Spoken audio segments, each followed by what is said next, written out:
Baik, pemirsa, terima kasih Anda masih bergabung bersama kami dalam Market Opening dan kita sudah tersambung kembali melalui Zoom bersama dengan Nasdin Dana Pramita, beliau adalah equity analyst dari Philips Sekuritas Indonesia. Baik, Mas Dustin, kita akan lanjutkan di segmen ini adalah saham-saham yang Anda rekomendasikan ini dari Philips Sekuritas Indonesia. Apa saja yang mungkin bisa menjadi pilihan investasi bagi masyarakat investor maupun traders pada hari ini? Silakan. Terima kasih Pak Pras. Ya. Jadi untuk di tim riset Philips Sekuritas, untuk hari ini kami merekomendasikan ICBP, Oke. di mana ICBP sendiri ya kami merekomendasikan atas dasar stokastik yang bergerak naik ya setelah adanya pembalikan arah di area oversold dan kemudian juga harga yang cenderung membentuk higher low ya. Jadi ini bisa dikatakan sebagai momentum ya atau fase pembalikan arah ICBP dari yang sebelumnya mengalami tren bearish. Oke. Untuk ya. Ya, tapi kalau kita lihat dari price performance sendiri untuk ICBP kan hari ini naik sekitar 0,56% di level 9.000 nih ya. Apakah ada level-level psikologis juga yang perlu dicermati oleh investor maupun traders dalam melihat pergerakan dari ICBP ini? Ya, jadi untuk level psikologis yang dapat dicermati antara lain di level 9125 atau menunjukkan yang menunjukkan di area sekitar exponential moving average 90. Dan untuk resisten kedua ada di 9275 ya, di level tertingginya yang sempat dicapai di bulan Maret lalu.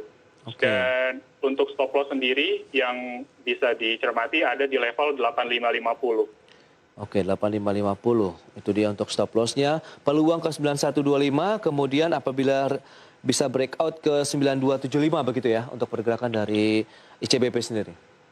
Betul, Pak. Baik, itu secara teknikal saja dan bagaimana kalau kita lihat apakah dukungan fundamental juga ikut ada begitu di dalamnya adanya momentum Ramadan begitu, apakah ini bisa menjadi peluang yang mendorong juga begitu untuk kinerja ICBP? Ya, memang secara historikal ya, momen-momen hari besar keagamaan ini memang dapat dijadikan momentum untuk emiten-emiten consumer good, salah satunya untuk mencatatkan kenaikan kinerja ya. Jadi untuk ICBP sendiri memang dengan adanya kenaikan penjualan di tahun lalu dan ditambah juga dengan adanya recovery ya yang sudah mulai terlihat di ekonomi Indonesia, menurut saya akan kembali mencatatkan kenaikan penjualan ya di tahun ini. Baik, itu dia untuk ICBP. Ada batasan support yang perlu dicermati 8550, kemudian resisten pertama 9125, ada pun resisten berikutnya di 9275. Selanjutnya, apa saja ini rekomendasi saham pilihan? Ya, untuk selanjutnya ada saham auto. Di mana saham ini kami rasa masih akan didorong oleh sentimen kenaikan penjualan mobil ya.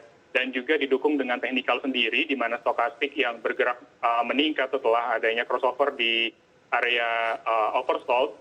Jadi untuk auto sendiri kami merekomendasikan buy dengan level resisten pertama di 1205 dan untuk level resisten kedua di 1230. 1230. Trennya masih oke lah ya kalau misalnya kita mengambil posisi current price saat ini misalnya untuk auto. Masih cukup menarik untuk mengambil harga di harga-harga saat ini ya Pak. Baik, itu lebih kepada untuk investasi jangka pendek begitu short term trading atau bisa medium to long? Untuk auto sendiri kami merekomendasikan short term ya. Oke, short term trading saja untuk auto.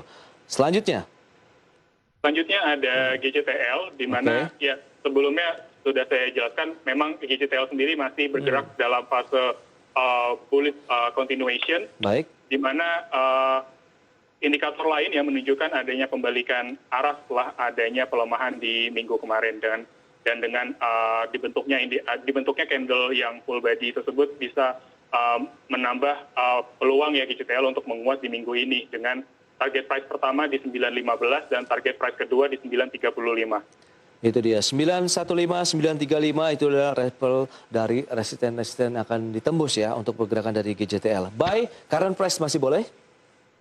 Untuk current price masih cukup menarik. Oke, itu dia. Current price masih boleh. Tadi sudah kita bahas juga ada Auto, GCTL, kemudian IMAS dan Astra International. Tapi kenapa tidak Astra International? Yang kita tahu juga ini adalah dominasinya cukup besar untuk industri otomotif di Indonesia. Tadi ada katakan memang ada resisten di 5.800 ya untuk Astra. Ya, mungkin secara teknikal kami rasa untuk hari ini ya, untuk perdagangan di minggu ini ASI masih kurang menarik ya untuk perdagangan di minggu ini. Namun di analisa teknikal kita sebelumnya, kita memang sudah merekomendasikan Astra Internasional dengan pandangan yang agak panjang ya untuk harga Astra Internasional ini. Oke, itu dia. Berarti memang kalau dibandingkan dengan pergerakan secara teknikal, lebih menarik auto dan GJTL menurut Anda ya? Betul, Pak Pras. Baik, tadi sudah kita bahas ICBP, tapi kenapa tidak Indofood-nya? Untuk INDF sendiri memang kami sempat merekomendasikan untuk beberapa hari kemarin. Jadi dengan proyeksi kami yang juga agak jangka panjang ya, jadi untuk hari ini kita kebetulan tidak merekomendasikannya lagi ya, karena sudah direkomendasikan di perdagangan kemarin. Baik, berarti sudah tinggal menunggu saja hasil prophetic yang akan melanda begitu ya untuk pergerakan dari Indofood nih menurut Anda berarti ya. Karena kenaikannya sudah cukup lumayan begitu dalam beberapa hari terakhir. Baik, ada ICBP, Auto, dan GJTL menjadi akhir juga dari perjumpaan kita untuk pembahasan terkait dengan rekomendasi saham dan pergerakan market. Mas Dustin, terima kasih banyak atas waktu, kemudian informasi dan analisis yang diberikan. Semoga bermanfaat bagi investor maupun traders dalam menyikapi perdagangan hari ini. Selamat melanjutkan aktivitas Anda kembali dan stay healthy, Mas Dustin. Terima kasih banyak, Pak Pras. Baik, pemirsa, demikian perbincangan kami bersama dengan Philips Sekuritas Indonesia. Di segmen berikutnya kami masih akan kembali dengan sejumlah informasi menarik lainnya untuk Anda.